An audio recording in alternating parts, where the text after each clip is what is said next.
Welcome to KidzTown. We decorated our Christmas tree since we saw you last, and so that got me in the mind of some Christmas jokes. Yay. I know, right? Okay, so these are gingerbread man jokes, and they're going to help us get into the holiday spirit. What does a gingerbread man put on his bed? I don't know. Cookie sheets. I know, that's so good. Okay, what do gingerbread men use when they break their legs? I don't know. They need a candy cane. Those were great. I know, you're welcome. Okay, well, moving on. So, isn't today the first Sunday of December? It is the first Sunday of December. So do you know what that means? I do. It's our prize draw. Yay! It's time to draw for some super cool prizes. So to get your name in the bucket for a draw, just let us know that you are here with us. And then it's as simple as that. And to get another entry, do one of our breakouts and let us know that you did it.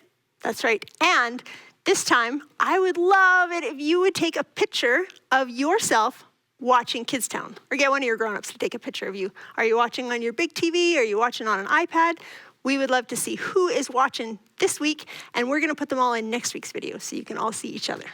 That's so fun. So how many draws should we do today? I think we should do 3. Wow. Okay, so the first draw is gonna be for a 600 Jory Buck item. So you can choose either between this super cool, it's a sticker by number. Fun. Or this ooze bath. I've heard somebody that got that already has told me that that's super fun. Super fun. So you get to pick. If we draw your name, you get to pick for this one. All right. So who gets that? Oh, there's 2. There's 2. I'm going to take this one. Okay. Okay. Faith. Faith. Congratulations, Faith. Good job. You get to pick which one of those. We'll be in touch with you for that. Awesome. So our next draw is for this Playmobil soccer set. Ooh, and that's 800 Jory Bucks. We're moving up. All right. So who gets this? Would you like to choose? I'll hold this up.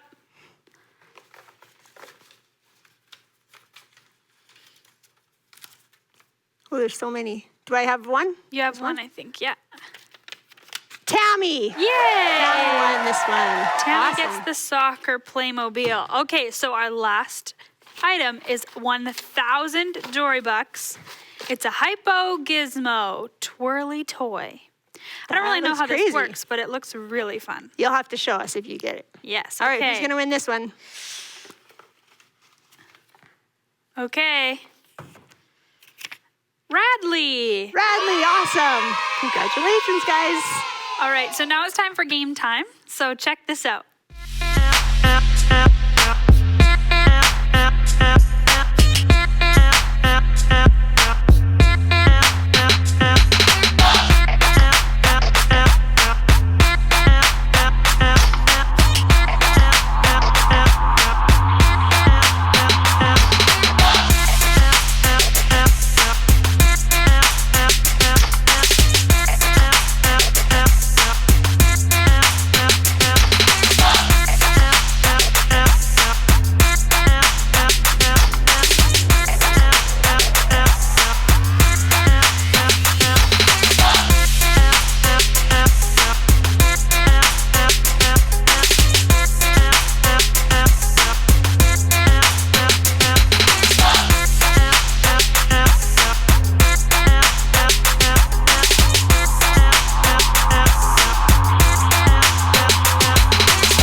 That was a fun game. And you know what? It was kind of fitting for this season.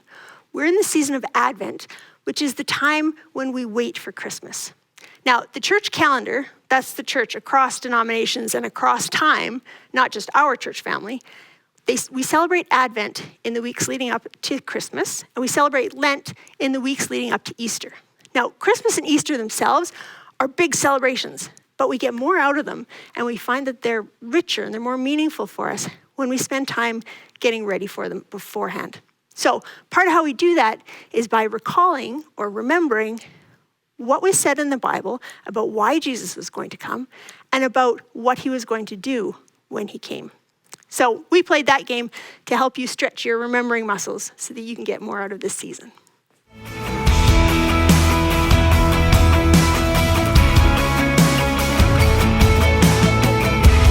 Promise maker, promise keeper, you finish what you began.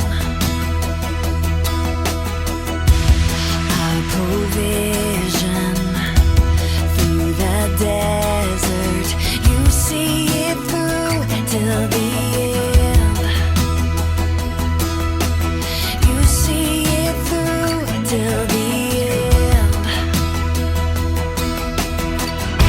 The Lord our God is ever faithful, never changing through the ages.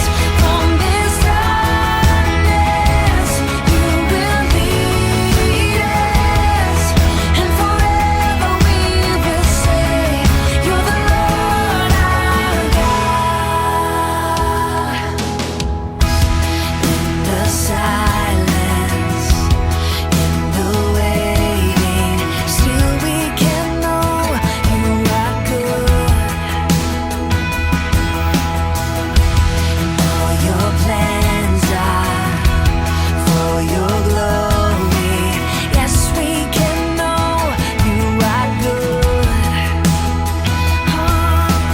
Yes, we can know you are good. So good. The Lord our God is ever faithful, never changing through the ages. From this darkness, you will lead us, and forever we will say, You're the Lord our God.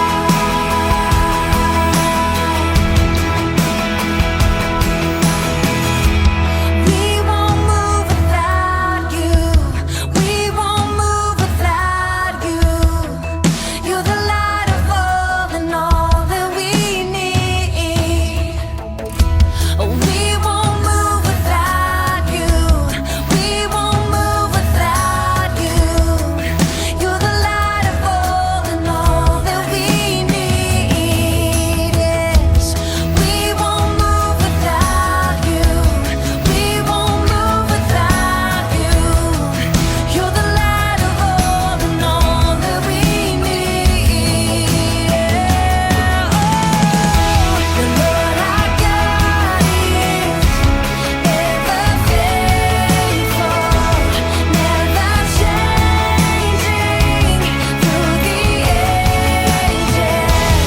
From this darkness, you will lead us, and forever we will say, You're the Lord our God. And forever we will say, You're the Lord our God. Yes, forever we will say, You're the Lord our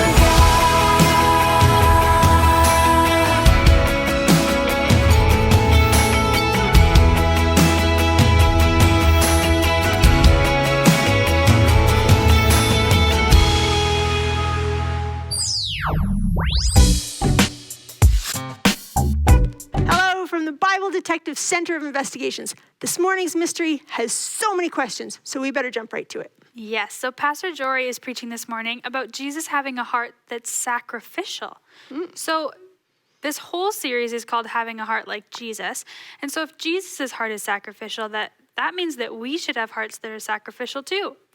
So how are we supposed to be sacrificial? Well, that's where all the questions come in. What did he give up? What are we supposed to give up? Why did he do it? Why are we supposed to do it? What did he gain from it? What do we gain from it? Right, so let's make sure we understand what being sacrificial means first. So we know that Jesus died on the cross as a sacrifice. And is that what we need to do too? Well, no, but also yes. Let's remind ourselves what we know is true, okay? We can't get rid of sin on our own. Jesus was the only one ever without sin. So he was the only one who could make that right again. He's the only one that could take our sin for us. And that took everything. That took him dying on the cross. He gave up his whole life to save ours. That's what sacrifice is. Giving something up for the sake of someone else. But we're not being asked to die on a cross. That's what Jesus was asked to do. But when we sacrifice, it's going to look different. So Jesus gave up his life, and because he had to come to earth and be a person to do that, he also gave up his life in heaven. Okay, so think about it this way.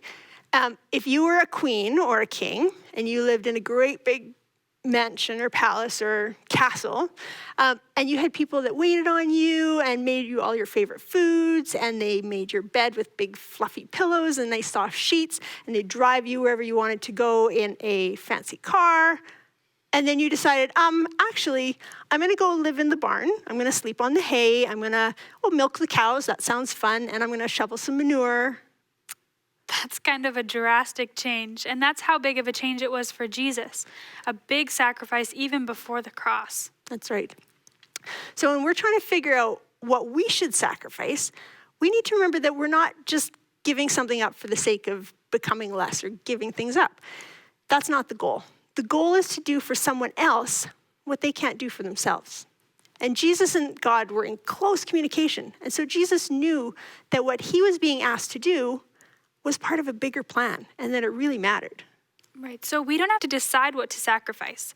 God will point out opportunities for us, and he will ask us to do something when he knows that it will help someone else. I have an example from the kids here at church a couple years ago.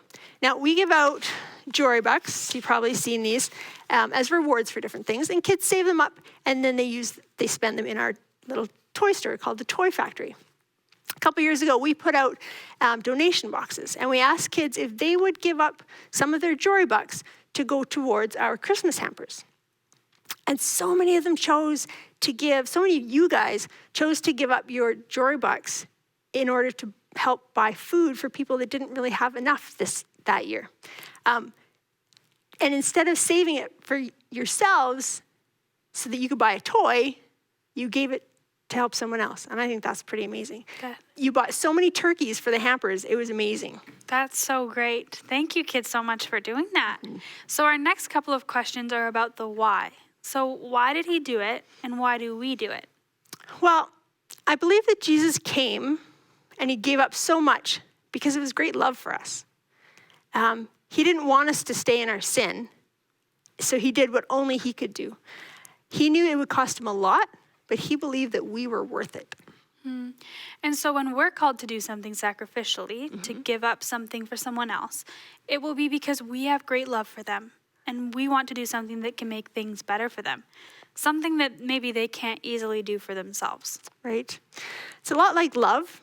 It's a lot like compassion. Those are two other things we've talked about in this series of having a heart like Jesus. And I think it goes back beyond that to having a love for others, and even past that to having a love for God and a deep gratitude for what he's done for us and for the sacrifice that he made for us. Our willingness to sacrifice is a response to his sacrifice.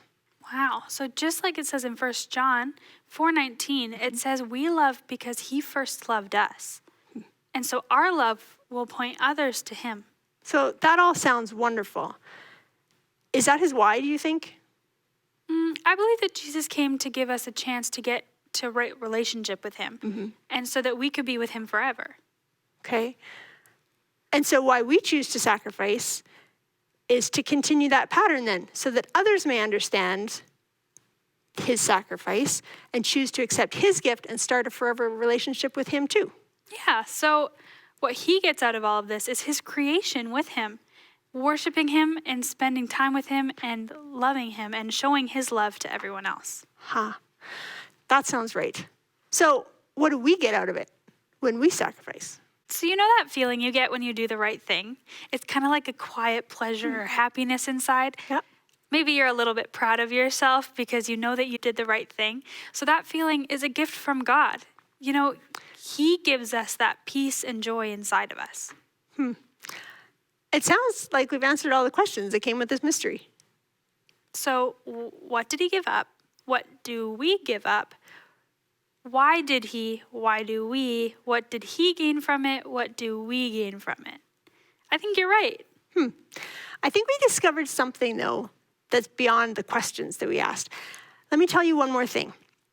Being sacrificial isn't just about doing tasks that God gives you.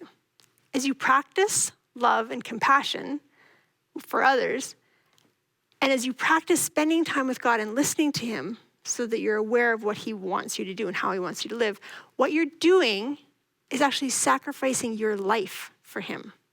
You are giving him your whole life and not just living it selfishly for yourself anymore. So when opportunities come to give sacrificially, you will be ready because you've already made that sacrifice of your whole self to him. We sacrifice ourselves daily to Jesus when we put him ahead of ourselves. So that's pretty amazing. And boys and girls, did you know that you can give your whole self back to God and tell him that you want to live for him and not for yourself? The rewards in your life for doing that are pretty awesome. Thanks, Brooke, for digging into this mystery with me, and I think that's one more mystery solved.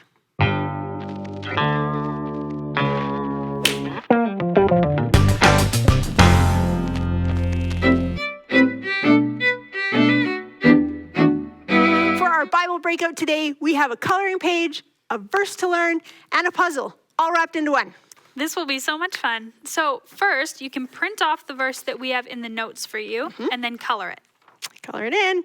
The verse we picked is one that reminds us of Jesus' sacrifice. It's from John 15:13, and it says, "Greater love has no one than this, than one would lay down his life for his friends." Coloring is great because it forces us to slow our brains down, and it's a great activity to do while we reflect on a verse. That's right. So while you color, think about Jesus' sacrifice for you, and then think about how you can give your life as a sacrifice to God too. Right. So once you finish coloring it in, you're going to cut it up like a puzzle. So you can make just plain old triangles or squares, or you can turn it over and draw a puzzle thing on the back and then cut that out. Yes, and then you can have fun doing your puzzle, and then it will also help you remember the verse. That's right. Have fun. Our second breakout today is a special bonus game. Fun. So since you guys can't come to KidzTown in person this week, we're going to bring KidzTown to you. So have a look at these pictures of some of the art in our rooms and see if you can guess which room in KidzTown that it's in. All right, so I don't know if you've already printed out the notes that are on the website, but there's a list of the names of the rooms that might give you some clues and help you out. Have fun.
Hello. Hello. So we just wanted to remind you really quickly about a special event that our church will be putting on December 19th. It is called RAC Family Christmas Special, and we want to invite you to join us. You can participate by sending photos or a video of your family that we can feature in our Christmas special. That's right. So there's more information on our website and more ideas of pictures or videos that you can send to us that we can feature in our video. And so we really hope to have you participate with us, and we're excited to see what you come up with. We're saying farewell to the detectives for a while, and when we come back next week, we'll be talking about Christmas. So we hope that you plan to join us for that. So as you go today, may you understand that Jesus' sacrifice was for you, and that the best response we could have to that sacrifice is to sacrifice our own lives by living for Jesus and by putting him first in everything. That's right. So if you want to do that, please talk to one of your grown-ups, and I'm sure that they would love to tell you more. And then tell us, because we would love to know too. Absolutely. So remember to let us know that you watched today. Show us your colored verse or your puzzle, and send us a photo of you watching. We would love to show that in next week's edition of KidzTown. See you next week. Yes,